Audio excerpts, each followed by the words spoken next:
Taubaté, que bom ter você aqui conectado com a nossa programação. Você confere comigo a partir de agora os destaques da edição de hoje do Mix da TV. Tem as notícias que agitam Taubaté e a nossa região no Mix de Notícias. Prefeitura divulga a programação da 64ª Festa do Folclore. Este é apenas um dos destaques de hoje. Hoje é quinta-feira, tem o nosso quadro Galeria com os artistas da nossa cidade. E hoje vamos conhecer o trabalho de Márcia Silas, que vai falar pra gente sobre a dança cigana. E ainda tem o quadro Câmara Memória com as histórias do Legislativo taubateano. Hoje é quinta-feira, 28 de agosto de 2025. O Mix da TV está começando agora.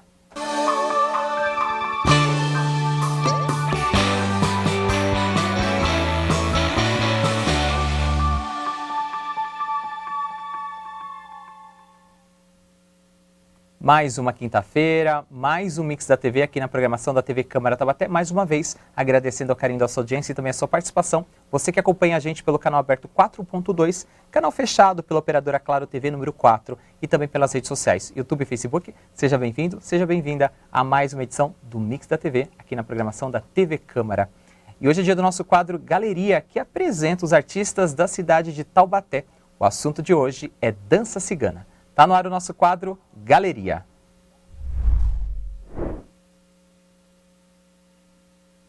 Hoje, representando aqui uma arte importante, que é a dança cigana, a Márcia Silas, que é professora e coreógrafa de dança cigana e tem ascendência cigana também.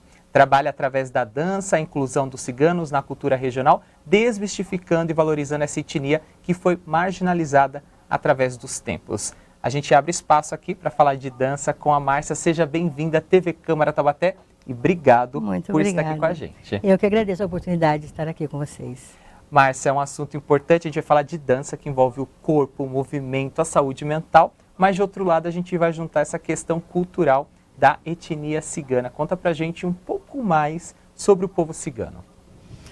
Certo, o povo cigano é muito cheio de preconceito sobre os ciganos. E muitos infundados e muito com histórias lá do tempo atrás. Cigano rouba criancinha, por exemplo. É das histórias que antigamente, quando as mulheres engravidavam, escondiam, elas colocavam os nenéns depois que nasciam na roda e ia para dentro dos conventos, né? E quando estava passando algum cigano, eles pegavam a criança para criar. Aí as pessoas olhavam um cigano mais moreno, uma criança loira, de olho azul, só pode ter roubado.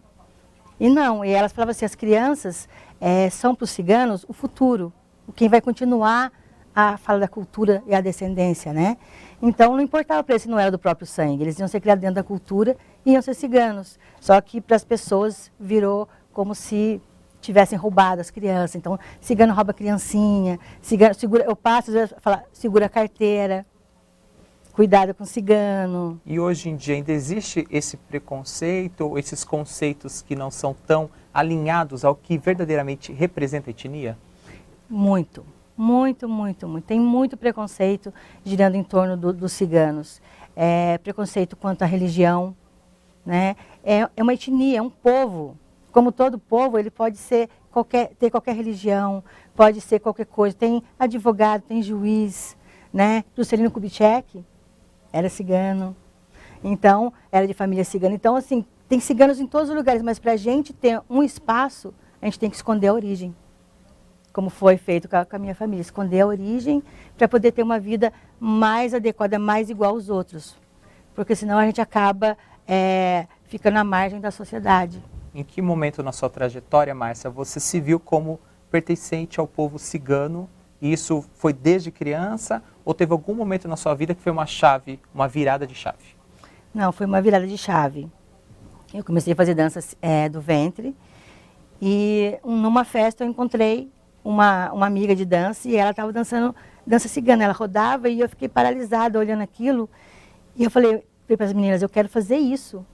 Ela falou, Márcia, não vai, porque é preconceituoso, ninguém chama a gente para dançar, dança cigana tem muito preconceito, é bonito, mas as pessoas não dão valor, não é cultural na cidade. E eu bati o pé, falei, não, eu vou fazer. E aí fui fazer, dei aula, dou aula há 18 anos lá para o Mensageiros da Amizade, foi lá o primeiro lugar que eu comecei a dar aula.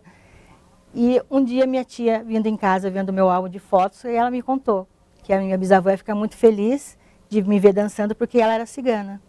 Então aí que caiu a minha ficha de que, poxa, eu tenho uma ascendência cigana, né?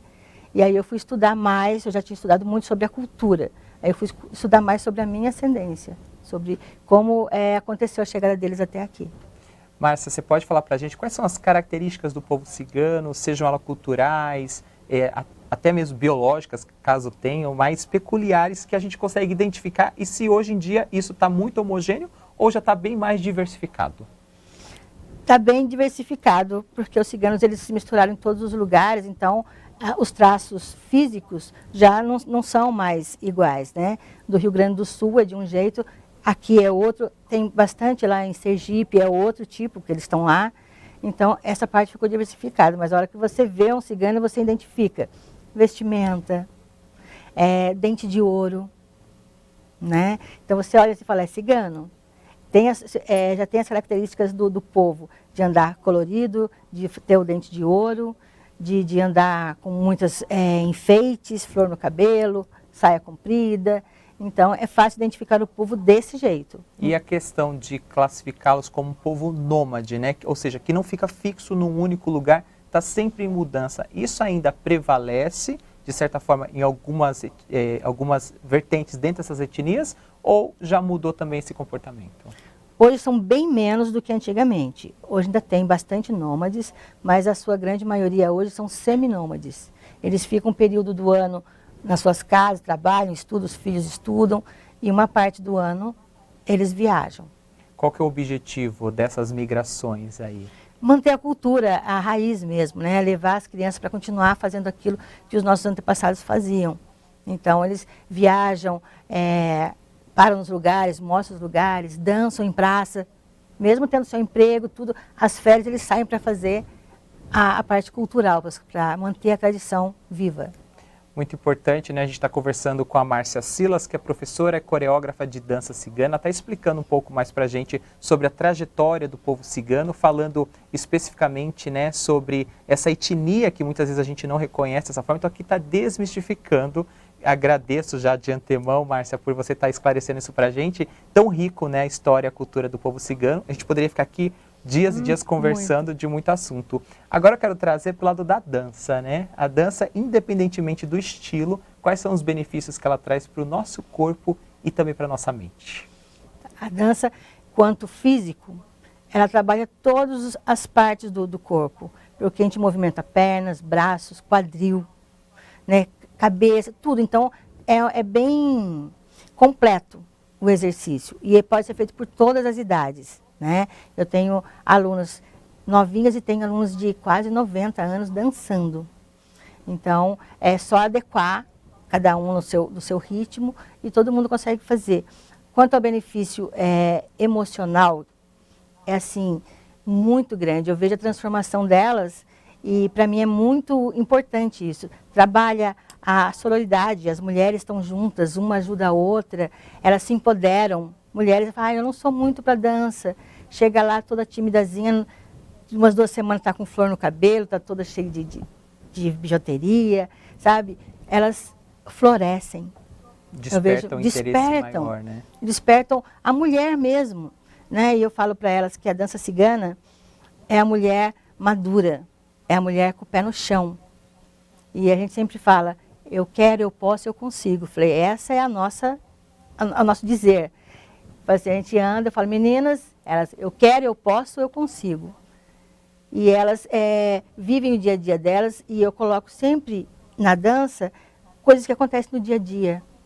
Movimentos de dança, tem um movimento de dança que a gente faz assim. Eu falei assim, isso aqui, ó, é até onde a pessoa pode chegar ao limite. Se você coloca aqui, você não dá limite. Então, na sua vida, dê o limite. Então, elas começam a entender, na melhor idade eu trabalho muito isso, falando assim, dê limite. Porque quando elas estão nessa idade, tem filhos que não têm limite. Ah, eu vou sair, você fica com meu filho. Não vê as limitações, não entendem que elas também têm a vida social delas. Ah, mãe, a senhora já está velha, a senhora fica com eles, eu vou sair. Não, ela tem o bailinho dela, ela tem a ginástica dela. Então, eu falei, limite. Eu trabalho muito com todas elas. Limite primeiro na família. Márcia, qual que é a diferença da dança cigana para os outros estilos? Tem alguns estilos parecidos, né? Por exemplo, a gente vê a dança flamenca, é do flamenco, a gente tem a questão da dança do ventre, mas qual que é o principal diferencial na parte estrutural da dança, da vestimenta, da dança cigana?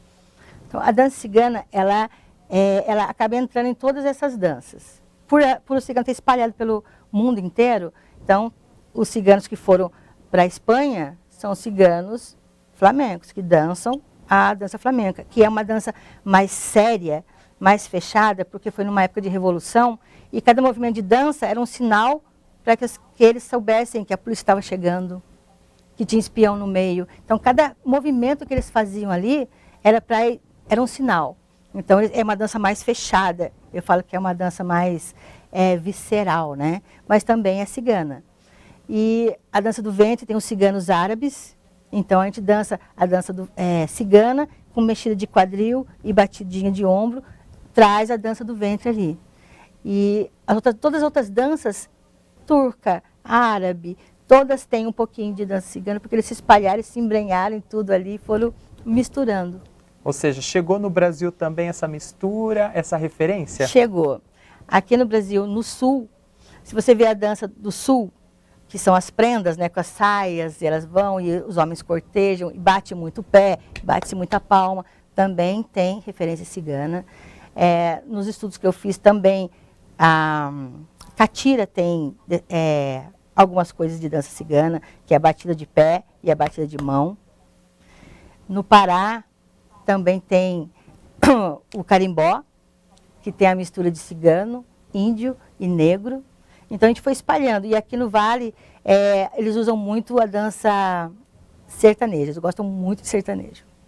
E como manter viva a tradição do povo cigano, a sua cultura, as suas características, numa sociedade que a gente vive hoje tão globalizada e cada vez até mais homogeneizada no sentido cultural, né? Onde todo mundo acaba consumindo o mesmo estilo musical, por exemplo, ou o mesmo tipo de cultura. Como manter viva essa tradição, Márcia?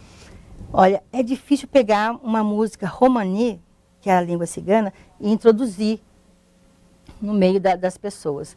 Mas eu estou vendo vários grupos que tocam música cigana, pegar a música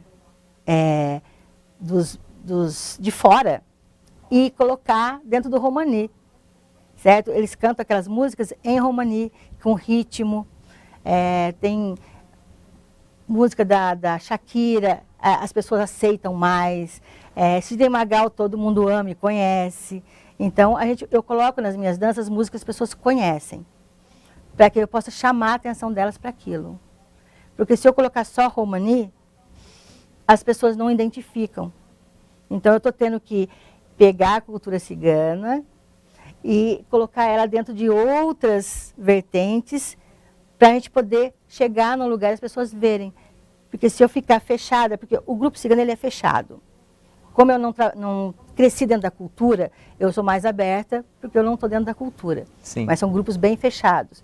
E eu entendi que quanto mais eu espalhar, mais as pessoas vão olhar para os ciganos como um todo.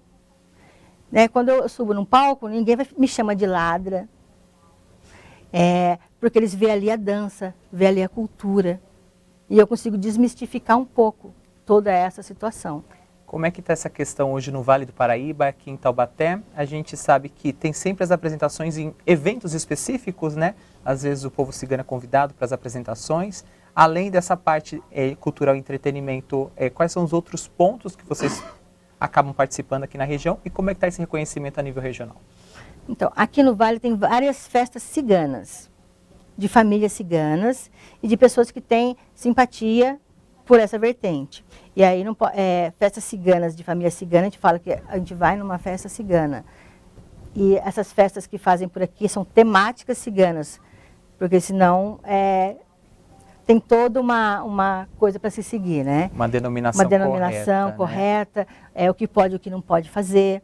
Mas as festas que são feitas aqui no Vale são lindas e eles respeitam muito a cultura. Eles fazem toda a ritualística que se faz dentro de uma família cigana. Certo? A abertura com a fogueira, o passeio com a Santa Sara, a procissão de Santa Sara. Eles respeitam muito. E tem muita gente. Inclusive, a gente está nessa semana da Festa do Folclore aqui em Taubaté. Ainda no programa de hoje, Márcia, a gente vai trazer mais detalhes e informações sobre a 64ª Semana do Folclore. Vocês participam de alguma forma? Está sempre lá presente? Sim, é o 3º ano que nós estamos trabalhando com a cultura em Taubaté. Eu estou muito feliz com isso, porque é a primeira vez em toda a história que ciganos é considerado como cultura aqui no Vale, né? E esse ano eu estou mais feliz ainda, porque amanhã eu vou falar com as crianças da rede municipal, falar sobre a cultura, vou levar os instrumentos que eu uso, vou explicar sobre a dança, sobre a cultura. Eu acho isso muito importante, para as novas gerações entenderem o que está acontecendo, um pouco da história, um pouco da cultura em si. No seu grupo, né, enquanto professora, instrutora, mentora ali, quantas mulheres participam e se homem também pode fazer dança cigana?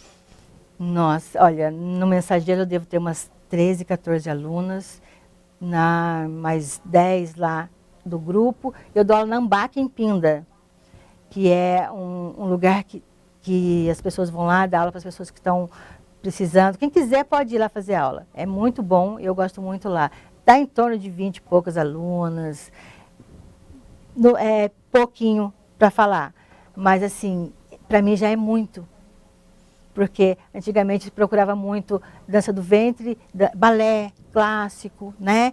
E hoje eu não tenho uma turma maior, porque eu não tenho um lugar adequado para dar aula. Eu dou aula na minha casa e na Ambac. Se eu tivesse um local adequado, seria muito, muito, muito maior tudo isso. E as alunas elas não faltam, elas adoram, sempre estão lá prestigiando a gente, dançando. E o homem pode participar também? Homem pode participar. A dança cigana tem a dança de casal.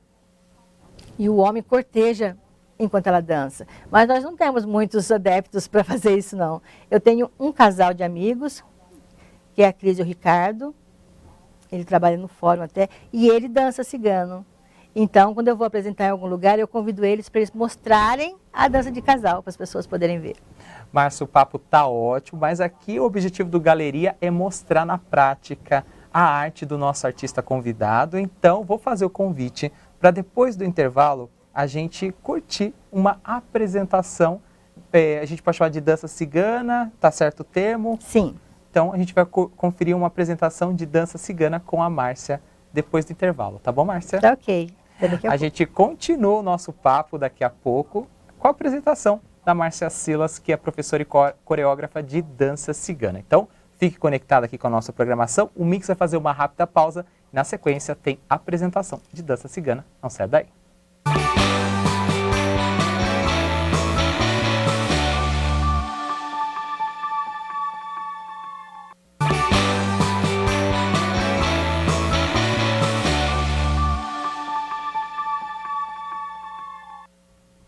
Estamos de volta com o Mix da TV nesta quinta-feira, 28 de agosto. E antes do intervalo, a gente prometeu uma apresentação da Márcia Silvas. Corrigindo o nome dela, eu acabei falando como Márcia Silas, mas o nome correto é a Márcia Silvas, professora e coreógrafa. Então eu vou chamar a Márcia aqui no nosso palco. Fique à vontade, Márcia, o espaço é todo seu e a apresentação é sua. Obrigada.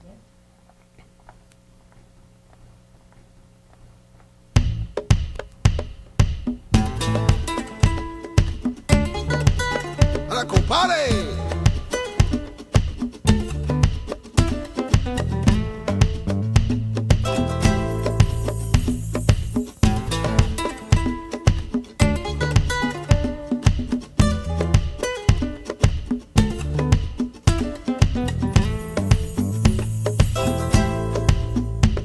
A noite desperta a vida que o dia faz descansar. A noite nos mostra as estrelas do céu que faz o cigano sonhar. A noite a fogueira clareia e mostra o cigano dançar. Sua dança é a força que leva seu povo na fé pra poder caminhar. É noite de luar e os ciganos vêm dançar. É noite de luar e os ciganos vêm dançar em volta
descansar. A noite nos mostra as estrelas do céu que faz o cigano sonhar. À noite a fogueira clareia e mostra o cigano dançar. Sua dança é a força que leva seu povo na fé pra poder caminhar. É noite de luar e os ciganos vêm dançar. É noite de luar e os ciganos vêm dançar. Em volta de uma fogueira, todo mal ela vai levar. Em volta de uma fogueira, todo mal ela vai levar. La la ya, la la ya, la la ya, la ya, la ya. La la la ya, la la ya, la ya, la ya.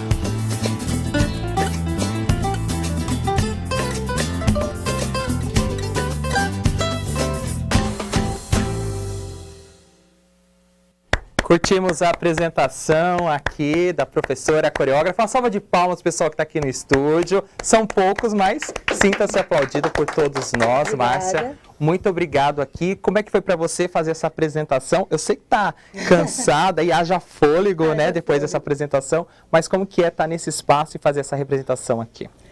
Ó, estar aqui é muito importante para mim e para toda a comunidade. Mostrar a nossa dança no lugar onde calaram muito a nossa boca. Então, tá aqui vestida de cigana, na TV, mostrando que nós somos cultura, somos mulheres fortes e que nós temos o nosso lugar.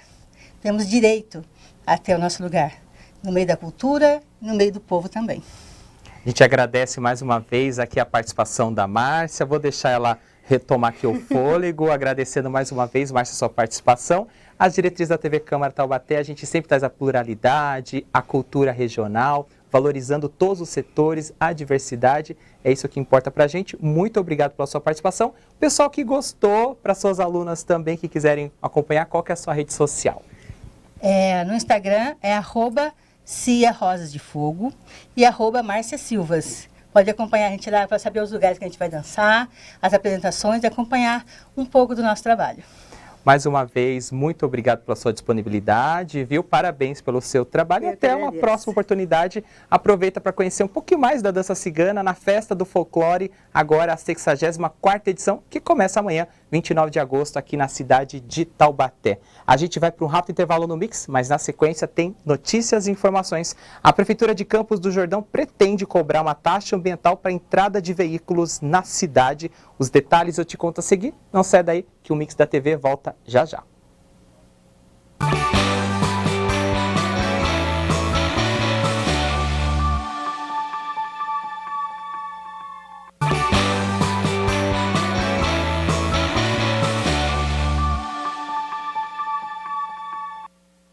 Estamos de volta com o Mix da TV nesta quinta-feira, 28 de agosto de 2025, aqui na programação da TV Câmara. Mais uma vez, muito obrigado pela sua audiência. Lembrando que você pode ampliar sua participação entrando em contato conosco. Quer saber como? Veja só. Através do nosso e-mail tvcamaratete@gmail.com você manda sua crítica, sugestão e a sua opinião sobre os nossos programas. Assiste ao vivo a nossa programação no youtube.com/tvc Taubaté. Além disso, você tem uma playlist completa de todos os programas da emissora e pode voltar em até 12 horas e assistir o conteúdo que acabou de ser exibido.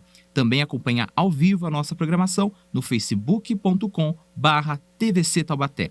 Agora, se o seu jeito de se comunicar com a gente é através de texto, áudio ou vídeo, o melhor canal é o WhatsApp. O nosso DDD é o 12 e o número é 3625-9525.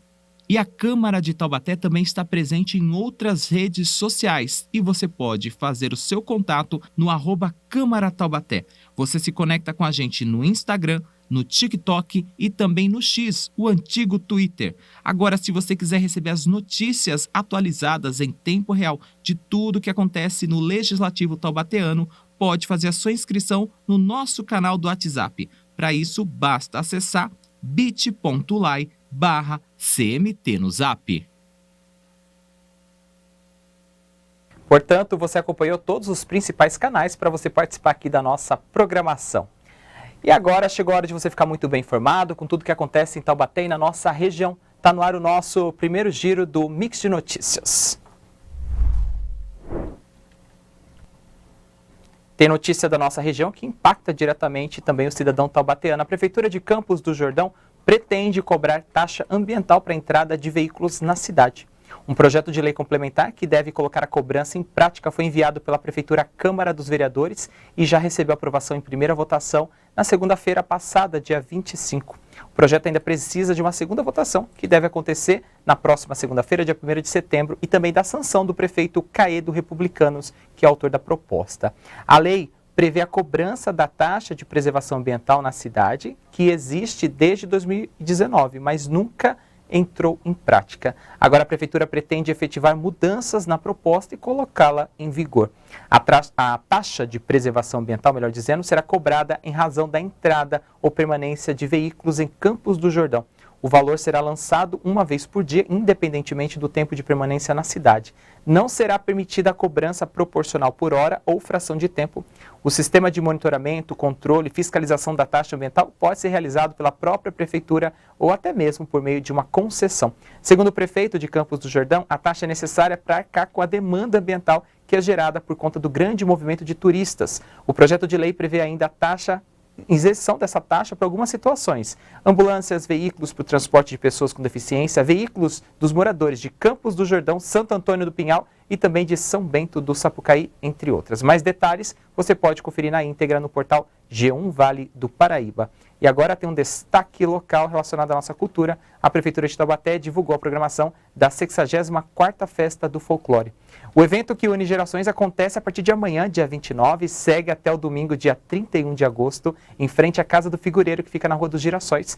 A missão da festa é fortalecer a cultura popular da região, revelando suas histórias, sons e sabores para inspirar os públicos de todas as idades. A festa promove diferentes experiências culturais oferecidas e produzidas aqui no município.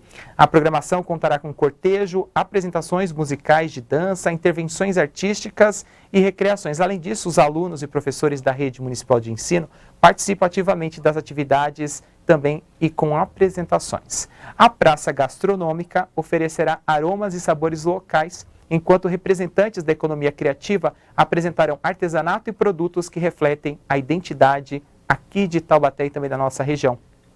Neste ano, a festa será em homenagem a Maria Luísa Santos Vieira, que atuou 88 anos como figureira e foi uma das fundadoras da tradicional Festa do Folclore de Taubaté. Ela faleceu recentemente no último dia 10 de agosto. A 64ª Festa do Folclore de Taubaté é realizada pela Prefeitura por meio da Secretaria de Cultura e Economia Criativa e apoio de outras secretarias. Você pode conferir a programação completa da festa e do cortejo inaugural nos canais da Prefeitura. As informações na nossa tela são também do portal G1 Vale do Paraíba, onde você pode encontrar mais informações do evento. Este foi o nosso Mix de Notícias. Ainda nesta edição, a gente volta com outras notícias e informações aqui no Mix de Notícias. Chegou a hora do nosso primeiro short desta quinta-feira. O Desbravando Taubaté mostra os 4 cantos da cidade e nesse trecho que separamos, vamos acompanhar a história do bairro da Estiva. Vamos ver? Solta o play.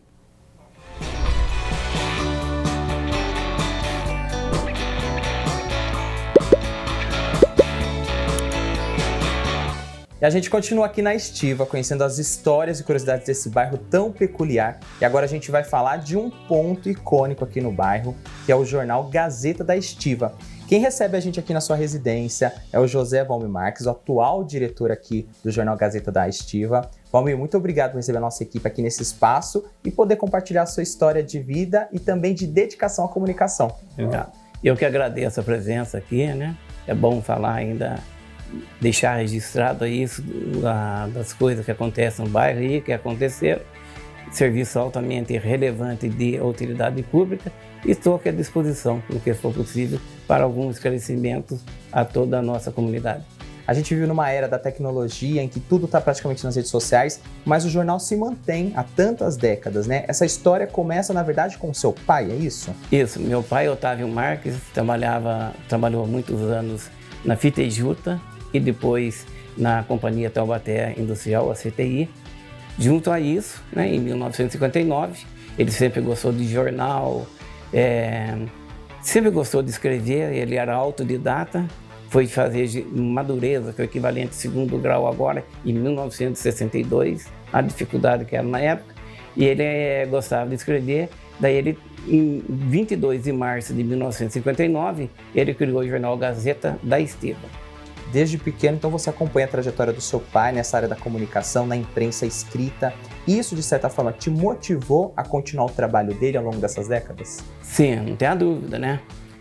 Meu pai tinha uma pequena gráfica, onde era impresso o jornal Gazeta, e eu desde pequeno estava lá, tipo, sabe, na gráfica, ajudando, assim. Conhecendo a rotina. Isso com 7, 8 anos, Depois, com 18 anos, 16 anos, eu fui trabalhar em meio de comunicação mesmo, em jornal impresso. Fui paginador, linotipista, vários em jornais. E depois, a partir de 1979, consegui o meu MTB e DRT e sou jornalista profissional por tempo de casa desde 1978, 79. Mas bem antes, eu já ajudava meu pai daí, tanto na parte gráfica, como também na elaboração de alguns textos para o jornal. Como que foram o desenrolar dos anos para o jornal Gazeta da Estiva? Teve momentos mais áureos, teve momentos de dificuldade? Vocês acompanharam toda a história viva de Taubaté ao longo dessas décadas, né? No começo era só notícia do bairro, mas chegou lá para 1965, 68, o jornal foi aumentando, saiu uma vez por mês.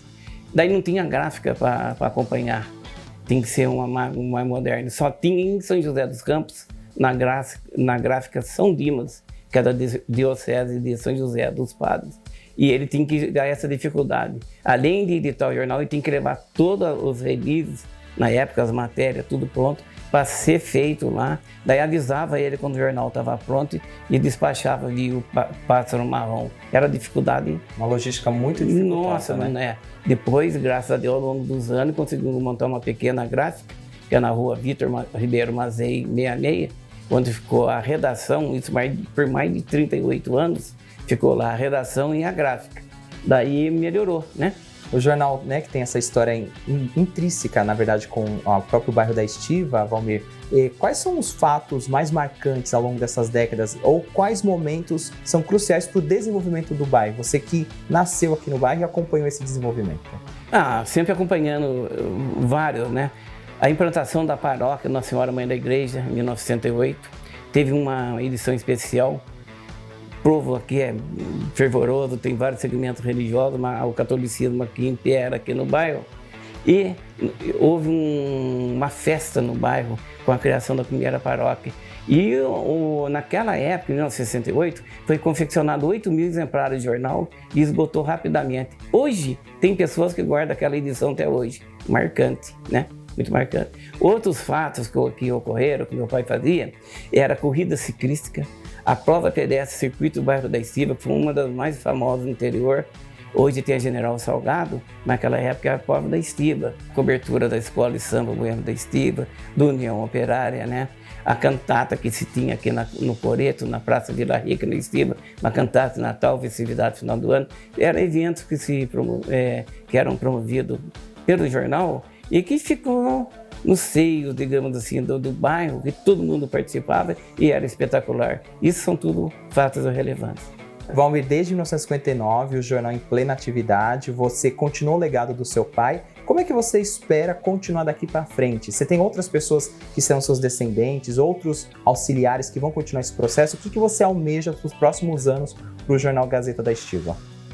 Então, tem um amigo, né, que falou assim na Praça do Paminão, falou assim para mim, isso há 20 anos atrás, nós estávamos conversando, eu era presidente do Conselho de Segurança, do CONSEG, e ele participava lá.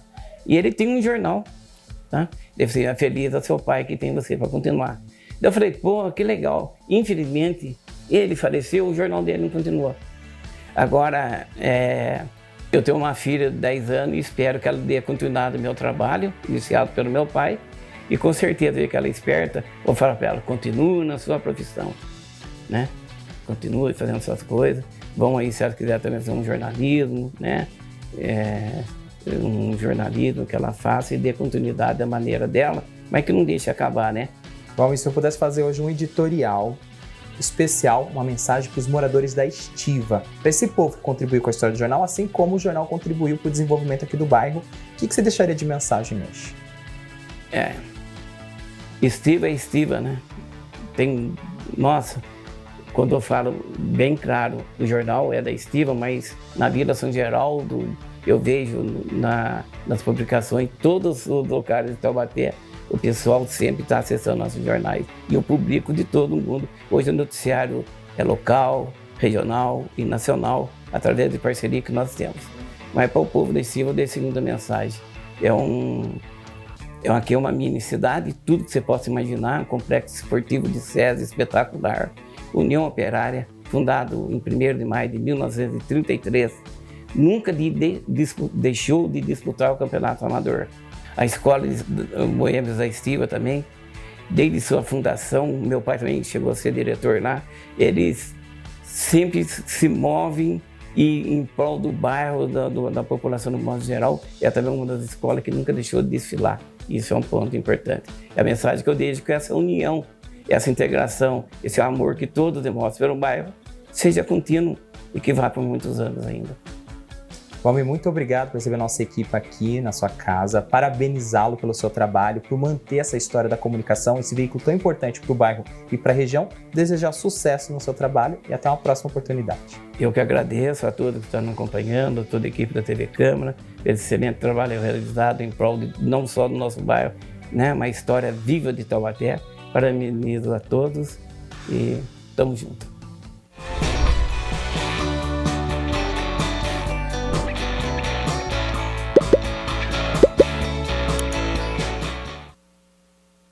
O episódio completo sobre o bairro da Estiva, assim como todos os episódios do Desbravando Taubaté, temporadas 2023, 2024, estão disponíveis no nosso canal youtube.com/tvc Taubaté. E agora, em 2025, já está no ar a nossa nova temporada. Você também pode acompanhar todos os detalhes do nosso canal na rede social. O Mix vai para uma rápida pausa, mas a seguir tem mais informações e notícias e também tem o Câmara Memória. Vamos conhecer a história do ex-vereador Aguinaldo Ribeiro Miranda. Fique conectado com a nossa programação. A gente volta já já, não sai daí.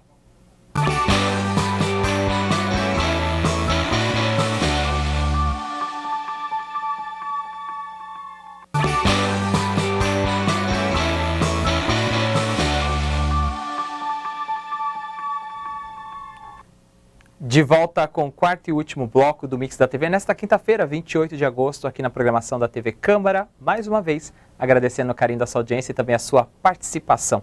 Agora vamos com o quadro que traz as histórias do Legislativo taubateano. Hoje o episódio é sobre o ex-vereador Aguinaldo Ribeiro Miranda. Está no ar o Câmara Memória.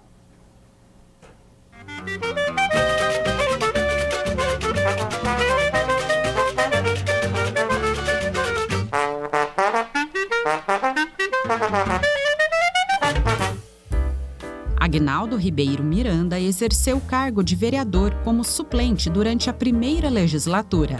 Ele foi vereador no ano de 1948 a 1951. Foi eleito como vereador pelo PSP no ano de 1947. A norma legal de sua autoria foi dispor sobre auxílio ao Serviço de Proteção à Criança de Taubaté.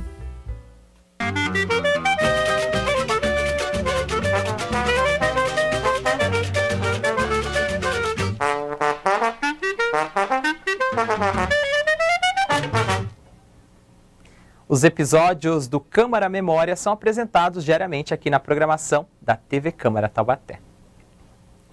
E agora chegou a hora do nosso último short de hoje. O Boletim Câmara traz as entrevistas com os assuntos do nosso cotidiano. Separamos um trecho do programa em que o médico veterinário José Antônio dos Santos Cardoso fala um pouco mais sobre animais sinantrópicos, que são animais que vivem nas cidades e são potenciais transmissores de doença. Vamos ver? Solta o play.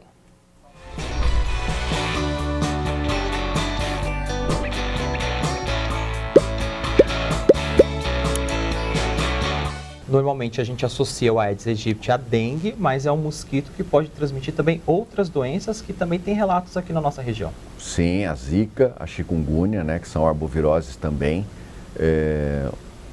tem uma predominância muito grande em outros estados do Brasil, uma ocorrência muito grande em outros estados do Brasil. Ah, mas então eu não devo me preocupar se está em outros estados do Brasil. Só que nós estamos vivendo o período das férias escolares, né? Muita gente viajando, muita gente comprando aqueles pacotes para o Nordeste, para o interior de Minas, para o Mato Grosso, para Goiás, para o próprio Rio de Janeiro. Então, é onde, por exemplo, a pessoa vai e para essas regiões e não acaba se contaminando, chega aqui em Taubaté e alguns dias depois começa a manifestar esse tipo de doença. Tanto é que quando nós fazemos toda a parte na assistência médica, quando nós fazemos a parte de, por exemplo, de avaliação daquele paciente,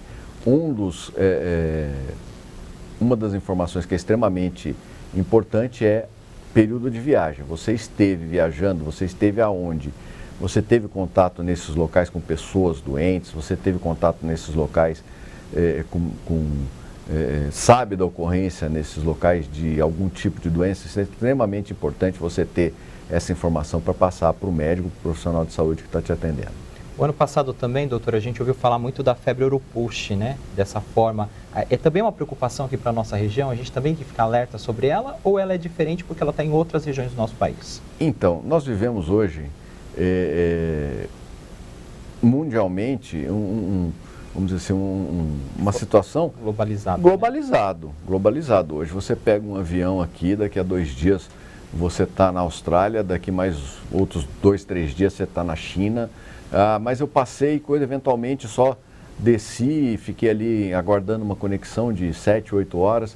Muitas vezes o suficiente para você se contaminar com doenças e acabar trazendo essas doenças, né? Então todas as doenças que ocorrem mundialmente, elas são objeto de preocupação por parte da vigilância epidemiológica, de uma maneira geral, para que a gente tenha informações, para que a gente tenha a possibilidade de se preparar para esse tipo de ocorrência. Para você ter uma ideia, na pandemia, janeiro de 2020, você se lembra que começaram a acontecer os primeiros casos de Covid na China. Sim.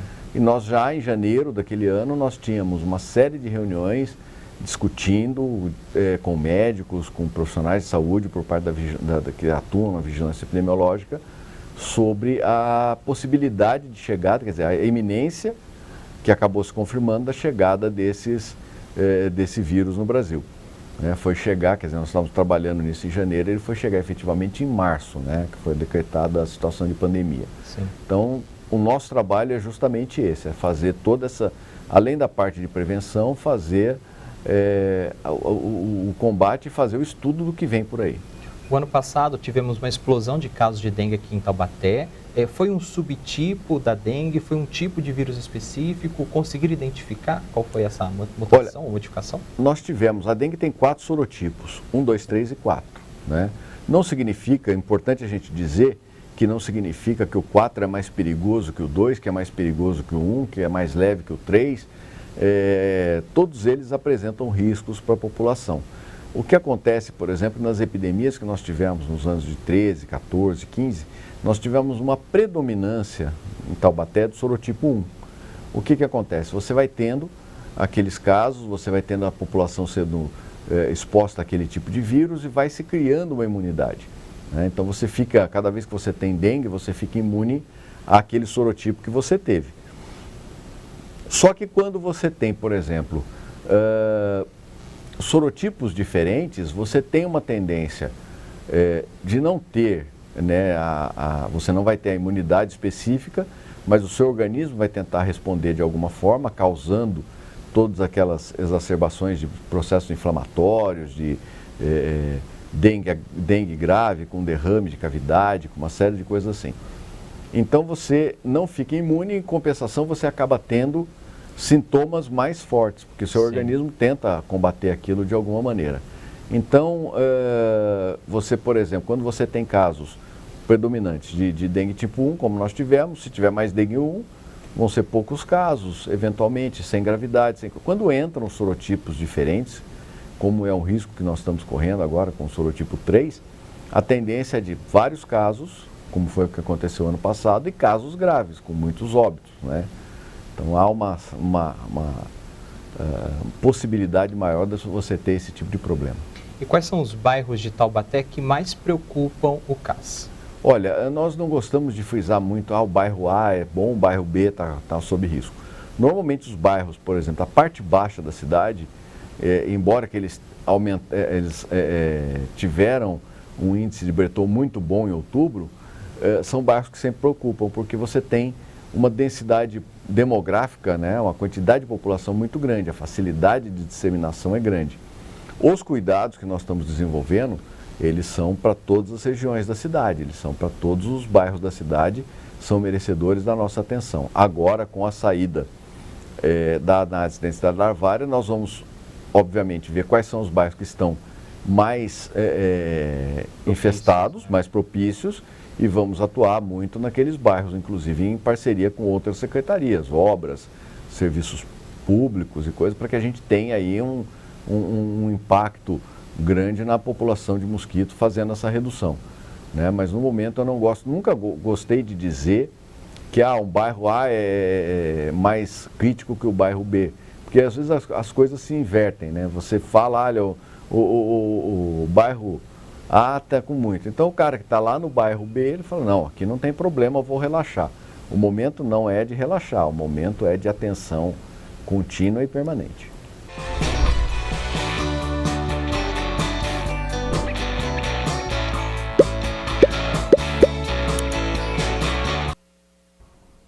A entrevista completa está disponível no nosso canal youtube.com/TVC Taubaté. Basta você acessar a playlist do telejornal Boletim Câmara e também acompanhá-lo de segunda a sexta-feira às 9h30 da manhã, ao vivo com a apresentação de Ana Laura Costa. Chegamos ao final de mais um Mix da TV nesta quinta-feira e no programa de hoje você viu que a Prefeitura de Taubaté divulgou a programação da 64ª Festa do Folclore. No quadro Galeria, conhecemos um pouco mais da arte da dança com Márcia Silvas e seu trabalho com a dança cigana. O quadro Câmara Memória contou a história do ex-vereador Aguinaldo Ribeiro Miranda e acompanhamos os shorts do Desbravando Taubaté sobre o bairro da Estiva e no Boletim Câmara, no short de agora há pouco, a gente reviu a entrevista sobre animais sinantrópicos. Amanhã, sexta-feira, tem Mix da TV, tem Hora do Papo, a gente vai falar sobre violência digital e cyberbullying, assunto da nossa contemporaneidade. Continue conectado com a nossa programação. Obrigado pela sua companhia. Continue aqui na TV Câmara Taubaté. Até amanhã.